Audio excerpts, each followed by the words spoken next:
Hi friends, this is Venkatesh Devasani. ఈరోజు మనం Indian సొసైటీకి సంబంధించినటువంటి గిరిజన ఉద్యమాల గురించి డిస్కస్ చేయబోతున్నాం. గత వీడియోలో 10 ప్రశ్నల వరకు డిస్కస్ చేసాం. ఆ యొక్క వీడియోకు కొనసాగింపుగానే మరికొన్ని ప్రశ్నలని ఈ యొక్క వీడియోలో డిస్కస్ చేయబోతున్నాం. అందులో భాగంగా మొదటి ప్రశ్న, చోటా నాగపూర్ పరిసర ప్రాంతాలలో జమీందారీ విధానానికి వ్యతిరేకంగా ఎవరి నాయకత్వంలో తిరుగుబాటు జరిగింది అని అడుగుతున్నారండి. ముందుగా అది ఏ ప్రాంతంలో జరిగిందో మనకి ఎగ్జామ్ పాయింట్ ఆఫ్ వ్యూలో చాలా ఇంపార్టెంట్ అండి. ఏ ప్రాంతంలో జరిగింది అంటే చోటా నాగపూర్ ప్రాంతం అని గుర్తుంచుకోండి.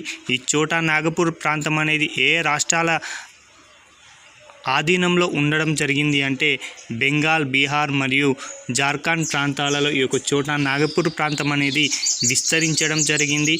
అయితే ఇక్కడ ఎందుకోసం తిరుగుబాటు జరిగింది అనేది చాలా ఇంపార్టెంట్.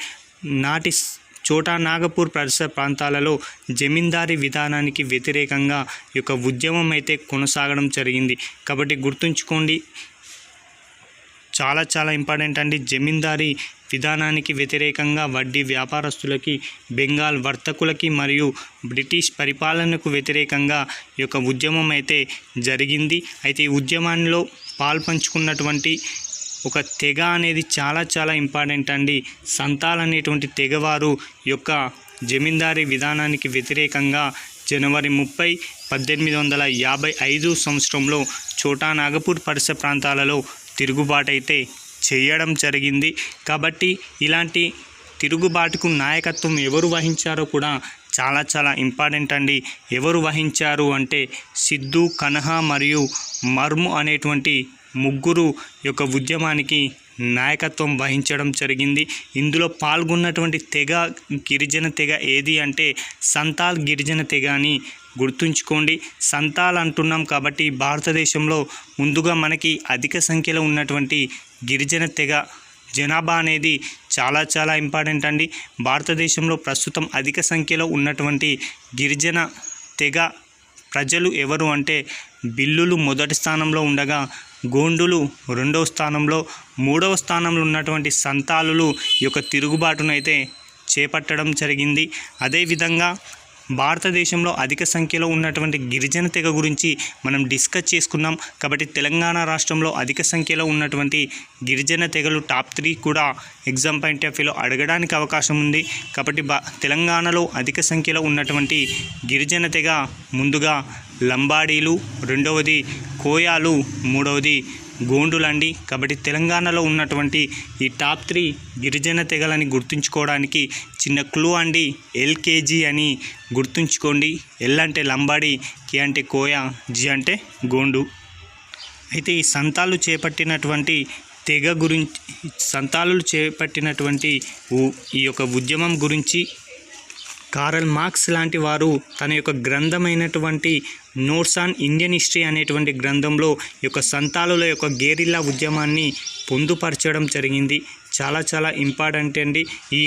ఈ యొక్క ఉద్యమ కాలంలోనే షావుకారులు, మహాజనులు, సివిల్ కోర్టులు, భూస్వాములు మరియు పోలీసులు నశించాలనేటువంటి ఒక నినాదాన్ని కూడా ఈ సంతాల్ తెగవారు ఇవ్వడం జరిగింది. ఈ యొక్క సంతాల్ తిరుగుబాటు ఎప్పుడు జరిగిందంటాడు 1855 అని గుర్తుంచుకోండి. అది ఎక్కడ అంటే చోటా నాగపూర్ పరిసర ప్రాంతాలని సిద్ధు, కన్హా మరియు మర్ము అనేటువంటి వ్యక్తులు నాయకత్వం వహించడం జరిగిందని గుర్తుంచుకోండి. ఈ తిరుగుబాటు చేసినప్పుడు నాటి పోలీసులు కాల్పులు జరపడం వలన దాదాపుగా 2500 మంది సంతాలులు పోలీసులచే కాల్చివేయబడ్డారు అని గుర్తుంచుకోండి. ఇదండి మొదటి ప్రశ్న. ఇక రెండో ప్రశ్న చూసుకున్నట్లయితే బిర్సా ముండా బ్రిటిష్ వారికి వ్యతిరేకంగా ఏ ప్రాంతంలో తిరుగుబాటు చేయడం జరిగిందంటున్నాడు. ఇతని యొక్క తిరుగుబాటు కూడా మధ్య భారత్లో ఉన్నటువంటి చోటా నాగపూర్ పీఠభూమి ప్రాంతంలో ఉన్నటువంటి జార్ఖండ్ పరిసర ప్రాంతాలలో ఈ యొక్క బిర్సా ముండా గారు తిరుగుబాటు చేయడం జరిగింది. ఎందుకోసం ఇతడు తిరుగుబాటు చేయడం జరిగింది అంటే ఆదివాసీ సాంప్రదాయ పరిపాలన విధానాలను నాటి బ్రిటిష్ గవర్నమెంట్ చిన్నాభిన్నం చేయడం మరియు క్రైస్తవ మిషనరీలను ఈ గిరిజన ప్రాంతంలోకి రప్పించి అనేక మందిని మత మార్పిడిలకు పాల్పడేలా చేయడం అనేవి ఈ యొక్క ఉద్యమానికి ప్రధాన కారణాలుగా గుర్తుంచుకోండి. అయితే ఈ యొక్క ఉద్యమాన్ని బిర్సా ముండా గారు ఎక్కడ చేశారంటాడు? జార్ఖండ్ పరిసర ప్రాంతాలని గుర్తుంచుకోండి. ఈ ఉద్యమానికి నాయకత్వం వహించినటువంటి బిర్సా ముండా గారికి విద్యా బుద్ధులు నేర్పించినటువంటి గురువు ఎవరు అంటే ఆనంద్ పాండే అని గుర్తుంచుకోండి. ఈ యొక్క తిరుగుబాటు అనేది 1885 నుంచి 99 ప్రాంతంలో జరగడం జరిగింది. బ్రిటిష్ తొత్తులైనటువంటి భూస్వాములకు మరియు భూస్వామ్య విధానానికి, అదేవిధంగా వలస పాలకుల మతపరమైనటువంటి క్రైస్తవ మత విధానాలకి వ్యతిరేకంగా అయితే ఈ ఉద్యమాన్ని చేపట్టడం జరిగింది. ఆ తదుపరి ఈ యొక్క ఉద్యమానికి నాయకత్వం వహించినటువంటి బిర్సా ముండా గారిని అరెస్టు చేయడం జరిగింది. అరెస్టు చేసి జైల్లో బంధించడంతో 1900 సంవత్సరం జూన్ 9వ తేదీన అదే జైల్లో కలరా వ్యాధి సోకి మరణించడం జరిగింది. ఈ యొక్క బిర్సా ముండా తిరుగుబాటుని కథాంశంగా చేసుకొని మహాశ్వేత దేవి గారు చాలా ఇంపార్టెంట్ అండి. మహాశ్వేత దేవి గారు అరణ్యర్ అధికారి అనేటువంటి గ్రంథాన్ని రచించడం జరిగింది. ఈ యొక్క బిర్సా ముండా గారు చేసినటువంటి ఉద్యమ స్ఫూర్తిని స్మరించుకుంటూ ఇతని యొక్క పేరు మీదుగా జార్ఖండ్ రాజధాని రాంచీలో గల విమానాశ్రయానికి బిర్సా ముండా విమానాశ్రయం అని పేరు పెట్టడం జరిగింది. చాలా ఇంపార్టెంట్ అండి. బిర్సా ముండా చేసినటువంటి సర్దాయి లడాయి లేదా ముల్కాయ్ లడాయి అనునవి మత మార్పిడికి లోనైనటువంటి జమీందారులకు వ్యతిరేకంగా మరియు వారి వెట్టి చాకిరి విధానాలకు వ్యతిరేకంగా కొనసాగింది అని గుర్తుంచుకోండి. కాబట్టి ఎగ్జామ్ పాయింట్ ఆఫ్ వ్యూలో బిర్సా ముండా గురించి అడగడానికి అవకాశం ఉంది. మరొక ఇంపార్టెంట్ ప్రశ్న అండి, తానా భగత్ ఉద్యమం అనేది ఏ రాష్ట్రంలో జరిగింది అని అడుగుతున్నారండి. తానా భగత్ అనేటువంటి ఉద్యమం జార్ఖండ్ రాష్ట్రంలో ఉన్నటువంటి రాంచీ పరిసర ప్రాంతాలలో 1913-14 సంవత్సరంలో ఈ యొక్క ఉద్యమం అయితే ప్రారంభమైంది. జాత్రా భగత్ అనేటువంటి ఒక గిరిజన తెగ అండి. ఆ గిరిజన తెగకు సంబంధించిన వ్యక్తి. అతని యొక్క తెగ ఏంటి అంటే బొరవన్ అనేటువంటి ఒక తెగకు చెందిన ఈ యువకుడు తను ఒక కొత్త మతాన్ని అయితే స్థాపించాడు. ఆ మతమే తానా భగత్ అనేటువంటి ఒక కొత్త మతాన్ని స్థాపించి ఒరవన్ తెగలో ఉన్నటువంటి జంతు బలులు, విగ్రహ పూజ లాంటి ఆచారాలను సంస్కరించేటువంటి ఒక ప్రయత్నాన్ని అయితే చేయడం జరిగింది. ఈ యొక్క ఉద్యమం ప్రధానంగా సొంత పరిపాలన, సమానత్వం, భూమిపై హక్కులు, రాచరిక రద్దు, జంతు బలుల నిషేధం, విగ్రహ పూజ పాటించకపోవడం లాంటి అంశాలపైన కొనసాగింది. దీనిని మనం ఒక సంస్కరణ ఉద్యమంగా కూడా భావించవచ్చు. ఇందాక డిస్కస్ చేసుకున్న ప్రశ్ననే అండి, భారత్లో అధిక సంఖ్యలో జనాభా కలిగినటువంటి గిరిజన తెగ ఏది అని అడుగుతున్నారండి.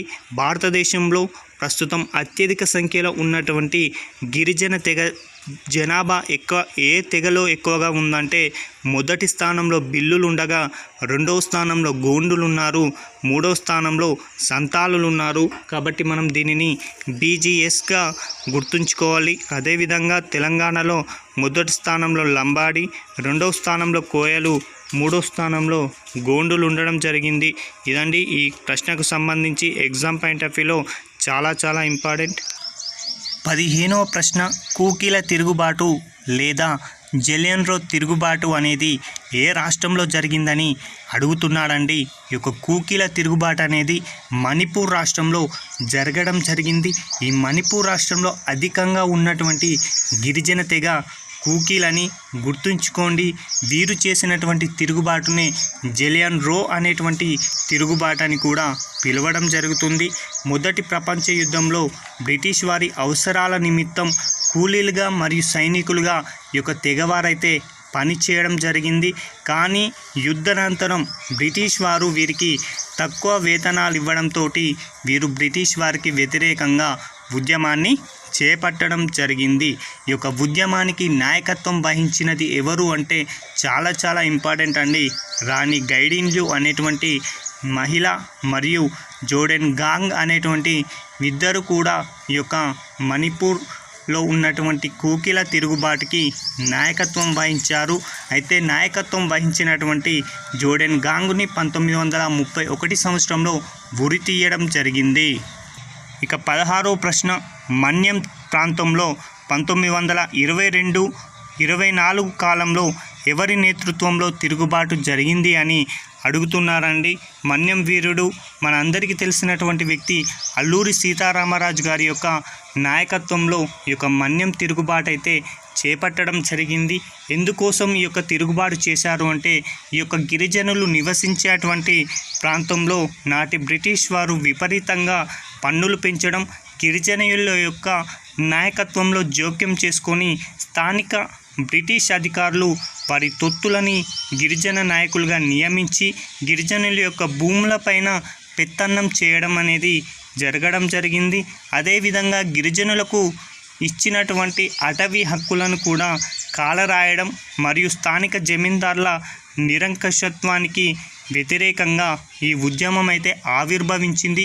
అలాంటి ఉద్యమానికి నాయకత్వం వహించినది అల్లూరి సీతారామరాజు గారని గుర్తుంచుకోండి. స్థానికంగా పనిచేసేటువంటి తహసీల్దార్ అయినటువంటి సెబాస్టియన్ అనేటువంటి వ్యక్తి కూలీలని శ్రమ దోపిడీకి గురి చేసి తక్కువ వేతనాలకైతే ఇచ్చేవాడు. ఇతనిపైన 1879 సంవత్సరంలో తిమ్మన్న దొర నాయకత్వంలో ఒక తిరుగుబాటును జరిగింది. ఆ తదుపరి కాలంలో అల్లూరి సీతారామరాజు గారు ఈ యొక్క గిరిజనుల తిరుగుబాటుకి నాయకత్వం వహించడం జరిగింది. ఇతని యొక్క తిరుగుబాటు ఎక్కడ జరిగిందంటే రంపాలో జరగడం జరిగింది. దీనికి సహకరించిన వారు గంటం దొర, గాం మల్లు దొర మరియు అగ్గిరాజ్ అనేటువంటి పిలువబడే పెరిచెర్ల సత్యనారాయణ రాజులు అల్లూరి సీతారామరాజుకి చేదోడు వాదోడుగా ఉండి ఈ యొక్క తిరుగుబాటులో సహకరించడం అయితే జరిగింది.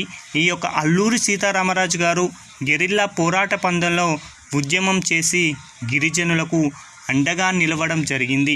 అయితే 1924 సంవత్సరంలో పోలీసులచే జరిపిన కాల్పుల్లో అల్లూరి సీతారామరాజు గారు మరణించడం జరిగింది. అలా మరణించిన అల్లూరి సీతారామరాజు గారి యొక్క సమాధి ఎక్కడ ఉంది అంటే కృష్ణదేవిపేటలో కలదు. చాలా చాలా ఇంపార్టెంట్ అండి. ఎక్కడ ఉంది ఇతని సమాధి అంటే కృష్ణదేవిపేట అని గుర్తుంచుకోండి. గోండుల ఆత్మగౌరవ ఉద్యమాన్ని మహారాష్ట్రలో ఎవరు నిర్వహించారు? గోండుల సంక్షేమం, అభ్యున్నతి మరియు గోండులు గౌరవంగా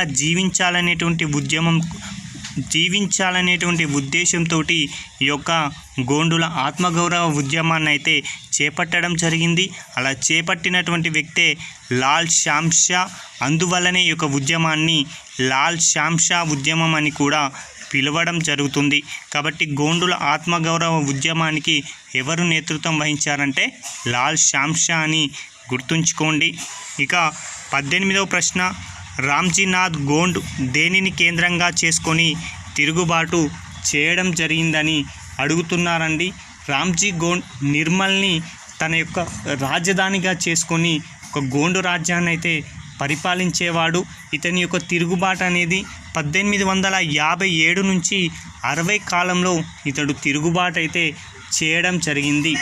అయితే 1853 సంవత్సరంలో నాటి నిజాం రాజు ఒప్పందంలో భాగంగా ఈస్ట్ ఇండియా కంపెనీకి ఒక బీరర్ ప్రాంతాన్ని అప్పగించడం జరిగింది.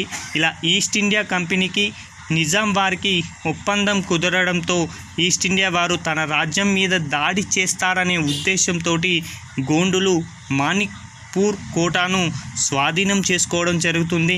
ఆ తదుపరి నిజాం మరియు బ్రిటిష్ వారి యొక్క ఉమ్మడి సైన్యంతో జరిగిన పోరాటంలో రామ్జీ గోండ్ 1857 ఏప్రిల్ 9వ తేదీ నాడు పట్టుబడగా అతన్ని ఒక మర్రి చెట్టుకు ఉరి తీయడం జరుగుతుంది. చాలా చాలా ఇంపార్టెంట్ అండి.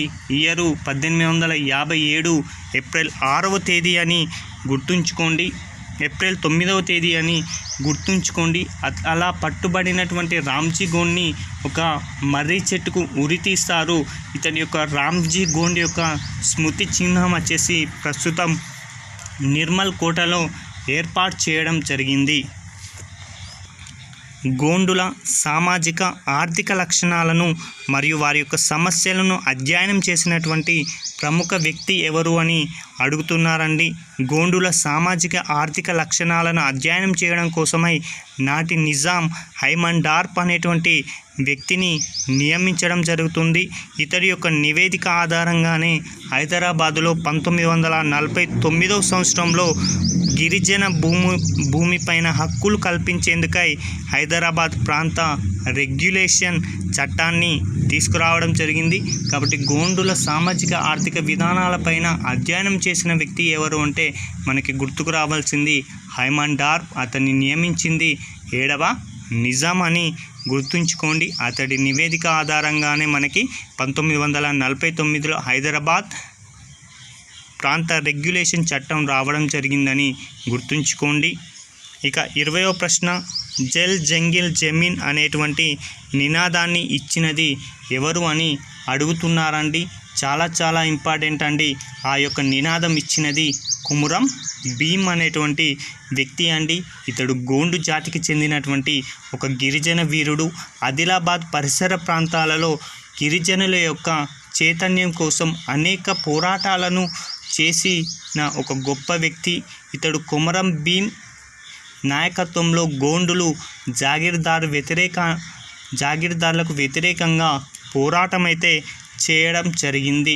ఇతడు ఇచ్చిన నినాదమే జల్ జంగిల్ జమీన్ అనేటువంటి నినాదం. ఇతడు 1940 అక్టోబర్ 8వ తేదీన జోడేఘాట్ ప్రాంతంలో కుమురం భీమ్ పోలీసుల చేతిలో అమరుడు కావడం జరిగింది. వీరి యొక్క పోరాటాల ఫలితంగానే గోండుల సంఘర్షణపై అధ్యయనం చేసేందుకై 7వ నిజాం హైమండార్ప్ని కూడా నియమించడం జరిగింది.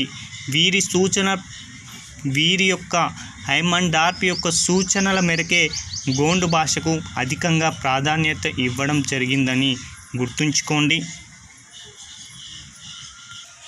ఇక 21వ ప్రశ్న, the Chenchu jungle four of the Deccan అనేటువంటి గ్రంథాన్ని ఎవరు రచించారని అడుగుతున్నారండి.